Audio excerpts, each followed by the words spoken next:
Jadi setelah kita udah kembali turun lagi ya ke level 287 dan kita udah sideways selama berapa hari ya, seminggu lebih, ini saat ini bener-bener udah momen penentuan teman ya. Di sini gua ada gambarkan satu garis symmetrical triangle dan sebentar lagi dia akan menentukan arahnya bakalan breakout atau breakdown. Di sini gua akan coba analisa pribadi kalau menurut gua sendiri kayak gimana. Kalau menurut kalian kira-kira Bitcoin akan koreksi atau kira-kira Bitcoin akan naik, nih gue bisa saranin salah satu platform kalau misalnya kalian ingin main futures ya. Ini salah satu fee platform yang paling rendah di antara market yang lain. Salah satu keunggulan yang banyak dipakai pengguna platform ini adalah fitur copy trade-nya. Menurut gue ini cocok banget buat pemula ya. Mereka di sini ada fitur copy trade. Kalian bisa cek sejarah trader masing-masing seperti apa. Sebulan terakhir profit rate-nya berapa, dalam 3 bulan terakhir apakah mereka konsisten profit atau tidak. Jadi menurut gue cocok banget buat pemula. Selain itu bagi kalian yang sibuk kerja, nggak sempat mantengin grafik setiap saat, fitur copy trade ini sangat berguna teman, karena kalau misalkan mereka buka posisi, kita bakalan keikutan, mereka tutup, kita juga bakalan keikutan. Jadi cukup tinggal deposit duit doang, lalu kita tinggal follow copy trader tersebut. Mungkin bagi teman-teman yang tertarik, kalian bisa langsung join BingX, linknya ada di deskripsi di bawah, teman bisa langsung mendapatkan bonus sampai $120. Selain itu, kalian akan otomatis menjadi salah satu partisipan di dalam komisi trading yang rutin gue adakan ya. Biasanya gue giveaway senilai 7 juta rupiah cash ini. Selain itu juga sisanya ini rewardnya bisa mendapatkan trading bonus, dan ini khusus hanya untuk referral gue aja. Selain itu khusus untuk referral yang menggunakan link gue, kalian akan mendapatkan bonus $20 kalau misalnya kalian deposit 100 USDT minimal di sini teman. Jadi untuk mendapatkan benefit-benefit tersebut ya, itu juga rutin gua adakan, nggak cuman sekali tetapi berulang kali ya, rutin biasanya tiap bulan. Kalian bisa langsung daftar aja menggunakan link khusus yang ada di deskripsi di bawah. Nah, jadi seperti yang teman-teman tahu ya, kita persis hari ini udah closing candle mingguan, teman. Nah, closing candle mingguan ini exactly ya, persis berada di garis atas kita closing di sini ya. Jadi benar-benar ada di perbatasan banget ya, dan masih ada harapan menurut gue untuk Bitcoin kembali bounce back. Dan so far kita sudah mengalami 8 candle merah untuk time frame 1 minggu. Jadi sama sekali nggak ada hijaunya teman dalam 1 minggu ini. Menurut gue ini kemungkinan di tanggal 23 sampai 30 Mei. Jadi mendekati akhir Mei kemungkinan possibly sih seharusnya kita bisa mengalami candle hijau untuk pertama kalinya setelah 2 bulan kita merah terus menerus teman. Maybe candle hijaunya itu bisa sampai level 33 atau level 34.000 US dollar. Menurut gue itu adalah target breakout yang realistis ya, kalau misalkan memang terjadi breakout dari pola symmetrical triangle tersebut. Jadi so far kan kita setiap kali turun ngekor ke bawah kita selalu closing di atas di sini teman. Dan di sini yang paling mendekati teman ya, hampir aja kita closing di bawah gitu. Kalau closing di level 29 atau di level 28 itu menurut gue potensi di tanggal 23 sampai 30-nya ada potensi bearish selanjutan terjadi. Tetapi so far kita berhasil closing di perbatasannya banget di sini ya. Jadi masih ada chance buat Bitcoin menuju candle hijau nanti untuk 1 minggu ke depan ini. Belum lagi kalau misalnya kita ukur dari time frame 4 jam, nah ini ya. Jadi setelah kita udah turun lagi, kita pelan-pelan naik lagi teman. Ini artinya demand Bitcoin ini udah mulai bangkit lagi ya. Rata-rata orang udah kembali mengakumulasi Bitcoin lagi, kayak Bitcoin udah berapa kali nih ya, kayak udah 1, 2, 3 kali. 3 kali ada di support 28.700. Dan kalau misalnya kita flashback level support 287 ini teman-teman kembali ke tahun lalu di sini.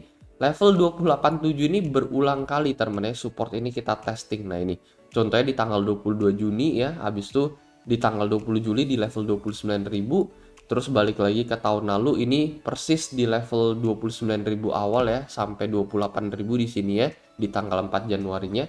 Jadi sebenarnya level 2928 ini adalah level yang udah sering kali kita sentuh dari beberapa tahun lalu. Sejauh ini sih nggak pernah turun lagi gitu. Jadi kan terendah memang 26.7 gitu, tetapi kita udah nggak bisa turun di bawah level 28.7 ya, at least selama seminggu belakangan ini.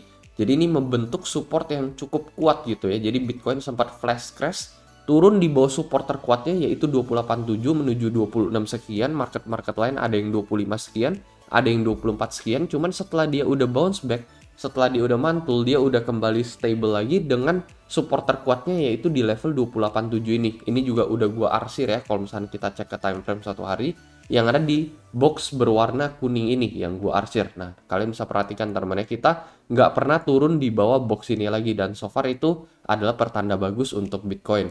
Jadi in the meantime di sini ada pola baru ya, yaitu pola symmetrical triangle lagi seperti yang kita tahu.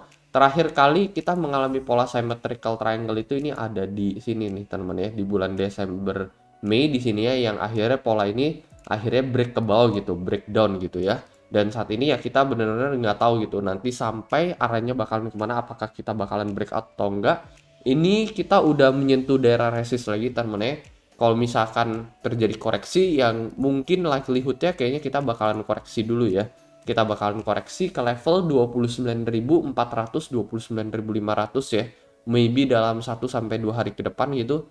Baru nanti setelah ini mungkin teman-teman, mungkin the real breakout bisa terjadi yang akan membawa Bitcoin minimum menuju ke level 33.000 US dollar sampai 34.000. Jadi kalau misalkan kita ukur ke time frame 1 hari, nah ini maybe bisa balik ke tanggal 9 Mei-nya. Jadi kalau misalkan kita ukur dari Fibo atas ke Fibo bawah, ini exactly kurang lebih akan berada di level 0.5 sampai 0,618 golden ratio untuk Bitcoin. Jadi untuk target breakout dan pantulan Bitcoin ada di level 33 sampai 34 sekian.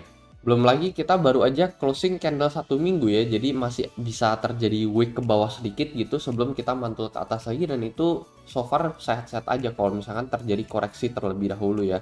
Menurut gue breakout ini hasilnya bakalan lebih ke atas gitu ya, kayak sense menurut gue sekitar 70% harusnya kita bakalan berhasil breakout ke level 33 sampai 34 ini. Karena apa? Karena dalam time frame 1 minggu Bitcoin juga sama sekali belum mantul teman-teman ya. Jadi masih benar-benar bearish, masih benar-benar downtrend terus, sama sekali nggak ada pantulan. Jadi menurut gue chance untuk dia itu mengarahnya at least teman-teman ya, breakout ke level 3334 ini itu tinggi banget gitu. Itu bisa sekitar 70 sampai 80% chance-nya daripada dia break balik ke bawah gitu ya, menuju double bottom ke level 27 maupun 26 sekian ini. Jangan salah, even breakout ke level 3334 aja belum mengkonfirmasi teman-teman. Sekali lagi ini belum sama sekali mengkonfirmasi Bitcoin bakalan reversal dan bakalan menuju ke level 60.000 all time high lagi atau bahkan level 100.000 gitu ya. Belum mengkonfirmasi sama sekali sebelum minimal kita bisa balik ke level ini lagi. Jadi level sebelum kita bearish besar-besaran ya. Jadi sebelum kita bisa balik ke level 40k lagi, itu menurut gua nggak akan terjadi. Dan ini akan lebih dikonfirmasi kalau misalnya kita bisa break dari all time high yang terjadi di tanggal 30 Maret ini, yaitu break balik ke level 50k minimum teman ya. Itu menurut gue udah konfirmasi banget, kayaknya Bitcoin udah bakalan menuju level 1,5 sampai level 2 miliar nanti di 1 tahun kemudiannya. Itu untuk yang bener-bener jangka panjang banget. Kalau saat ini ya paling kita berharap untuk dia itu bisa bounce back lagi ke level 3334, retest, kemungkinan besar kita bakalan retest sih. Untuk short termnya maybe setelah kita menyentuh garis ini kita bisa pull back lagi ke bawah dengan target level 29,5 sekian. Maybe ini juga bisa menjadi kesempatan terakhir kalian buat ngejaring BTC ya, sebelum akhirnya BTC menentukan arahnya bakalan breakout atau break ke bawah gitu. Jadi itu aja teman-teman ya kalau menurut pendapat gua. Kalau menurut kalian kayak gimana, mungkin kalian bisa coba komentar di kolom komentar di bawah. Kalau misalkan menurut kalian ke arahnya bakalan break ke bawah atau break ke atas ya, maybe kalian mungkin bisa mencoba buka posisi di BingX ini, leverage-nya juga bisa sampai 125 kali. Jadi rata-rata market lain ya paling cuma sampai 100 kali, kalau di BingX tuh bisa sampai 125 kali. Jadi profitnya bisa gede banget ya kalau misalkan turns out trade-nya bisa menjadi trade yang profit. Itu aja teman-teman untuk analisa video kali ini. Semoga analisa kalian bisa membantu dan seperti biasa sampai jumpa di next video.